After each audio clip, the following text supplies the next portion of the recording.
반갑습니다. 오늘은 베트남 두 번째 시간입니다. 지난주에는 우리가 인구 구조 지형 좀 간단한 건 했고요. 오늘부터는 좀 구체적으로 해볼게요. 오늘 이 시간에는 사업 형태와 업종에 대해서 말씀드리겠습니다. 베트남 법에 따라서 외국인에 대해서는 금지 업종, 조건부 허용 업종, 그다음에 일반 허용 업종 이렇게 나뉘거든요. 그래서 우리가 진출하려는 분야, 업종이 어딘지를 먼저 아셔야 되겠죠. 파악을 해야 됩니다. 어디에 속하는지. 그래서 먼저 금지 업종으로는 정부가 독점 관리하거나 직접 운영합니다. 군부에서 은행도 운영하고 하니까 베트남은. 그래서 외국인 투자가 절대 금지됐습니다. 구체적으로 보면 국가 독점 상품 및 서비스 거래 분야가 여기가 또 몇 개가 있는데, 여기에는 전력망, 우리 한전 같은 곳, 공공우편, 우리 정보통신부죠. 그 다음에 국방 및 보안 관련 상품 및 서비스. 이거는 우리는 방산업체들이 있는데 특이하죠. 그 다음에 좀 특이한 게 국가 금속 및 귀금속 매장 관리, 국가가 직접 합니다. 통화 발행, 당연한 거고, 복권 운영. 과거 우리나라도 주택복권 있을 때는 직접 했었죠. 그래서 베트남에서 복권 같이 하자 사기입니다. 담배 수입 및 유통, 이것도 우리나라에는 별도 공사가 있었죠.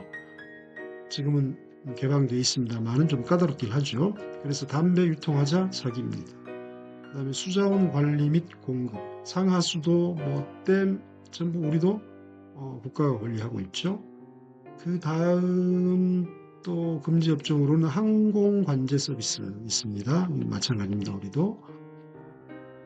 그 다음에 보도활동 및 정보 수집, 공산주의니까. 그래서 언론사 절대 외국인이 못합니다. 그 다음에 수산물 어획, 이게 이제 해양 국가니까 수산물 어획을 외국인에게 허락하지 않습니다. 그 다음에 탐정 및 보안 서비스, 특이하다고 생각할 거 없어요. 우리나라도 탐정업이 생긴 지 2년인가 밖에 안 됐으니까. 그 다음에 공증 및 경매 등 사법 행정 서비스. 여러분 이거 잘 모르실 수 있어요. 경매 법원에 가면요, 거기 앞에 하시는 분들, 그 다음에 집에 이렇게 집달관들 있죠. 이분들 공무원 아닙니다. 우리나라는 공무원 아니에요. 외주업체입니다. 근데 베트남은 공증 경매도 국가에서 합니다. 그 다음에 해외 노동 알선 국가만 합니다. 그 다음에 좀 특이하죠. 묘지 개발 판매, 이것도 국가 독점 사업입니다. 외국인이 못합니다. 그래서 베트남에서 이를테면 우리나라 납골당하자 사기입니다. 그 다음에 조건부 허용 업종에는 이거 추가적인 라이센스를 따거나 좀 엄격한 규정 준수가 필요합니다. 안 된다는 게 아니고, 보험, 은행, 증권, 광고, 인쇄, 출판, TV, 영화 제작 및 배급, TV, 영화, TV랑 영화의 제작 및 배급, 그다음에 공중 촬영, 군사적인 이유 때문입니다. 이런 것들은 조건부 허용 업종입니다. 특히 보험, 은행, 증권들은 아마 여기는 조건부이기도 하지만 외국인 지분을 50% 이상 가질 수 없습니다. 마지막으로 일반 허용 업종입니다. 일반 허용 업종. 베트남에서 외국인 투자 제한이 없습니다. 100% 외국인 소유가 가능합니다. 주요 업종을 보면 제조 및 가공업, 여기는 의류, 전자제품, 식품, 자동차 부품, 다양한 제조업 분야가 있고요. 그다음 물류업으로 가면 일반 포워딩, 창고업 등이 있는데요. 여기서 주의할 게 트러킹이나 해운은 제한이 좀 있습니다. 안보랑 연관이 된다나 그 다음에 도소매업에는 상품 판매 및 유지 보수 서비스업이 있고요. 그다음에 호텔 및 요식업 분야는 숙박시설 운영, 음식점 경영, 그래서 한국 음식점, 한국인이 하는 것 많습니다. 호텔도 많고요. 그 다음에 건설업은 일반 건설 프로젝트는 됩니다. 그 얘기는 공공 프로젝트는 안 된다는 얘기죠. 공공 프로젝트는 안 됩니다. 그래서 공공 프로젝트는 대부분 조건부입니다. 그 다음에 농림수산업에는 농산물 재배, 임업, 수산물 양식업은 돼요. 아까 안 되는 건 뭐였죠? 바다에서 고기 잡는 건 안 됐죠. 근데 민물에서 수산물 양식하는 건 됩니다. 새우 양식을 많이 하죠. 우리나라 수입되는 민물 새우는 대부분 베트남산이라고 보면 됩니다. 그 다음에 정보통신업 분야에서는 IT 서비스 및 소프트웨어 개발업이 대표적이죠. 이거 외에도 제한이 없는 분야가 좀 다양합니다. 시시각각 바뀌어요. 그러니까 투자 전에 좀 더 세밀하게 확인해 볼 필요가 있습니다.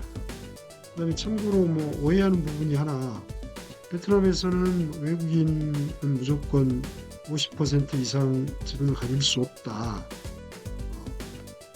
현지인이 50%를 가져야 한다. 그거는 외국인 투자기업 그 기준입니다. 그 기준으로 베트남 투자법에 따르면 외국인 지분율이 50%를 초과하면 해당 기업은 외국인 투자기업이 됩니다.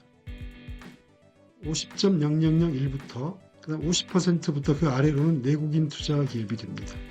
그래서 그렇게 되면 내국인 투자기업이 되면 내국인 기업과 동일한 규제를 적용받습니다. 그러니까 아까 조건부 업종 가운데 일부는 50% 이하로 한국인이 지분을 가지면 자유롭게 영업을 할 수 있어요.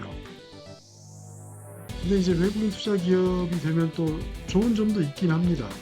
우리도 외국인 투자 기업을 유치하려고 노력을 하잖아요. 그러니까 각종 세제 혜택이라든지 이런 것들이 있긴 한데 장단점이 있습니다. 그 다음에 금방 말씀드린 것처럼 은행, 증권, 통신 같은 일부 조건부 허용 업종에서는 여러 가지 라이센스를 따고 허가를 받고 한다 하더라도 외국인 지분율이 50%를 넘지 않아야 됩니다. 그 다음에 이제 여기서 또 주의할 게 지분 구조를 설계할 때 현지 기업으로 이제 보이고 싶은 거잖아요. 그래야 규제를 피할 수 있으니까. 이럴 때는 이제 현지 파트너 신뢰 관계가 제일 중요하겠죠. 계약서 꼼꼼히 써야 되겠고요. 그러니까 계약서를 쓸 때 베트남어, 한국어, 영어 이렇게 다 해서 인증을 받아야 합니다. 근데 이제 여기서 신뢰 관계가 중요한 이유가 베트남 현지 법에서는 현지인을 명목상 차명으로 속된 말로 가라로 51% 주고 내가 실질적인 지배주주가 되고 이렇게 하는 건 법으로 금지됐습니다. 그러니까 신뢰관계가 중요하다. 그 말씀입니다. 50% 이하 지분을 유지하면서도 경영권 확보를 하려면 계약관계, 신뢰관계가 중요하다. 이 말씀을 드립니다. 오늘은 여기까지 했습니다. 투자의 신이었습니다. 감사합니다.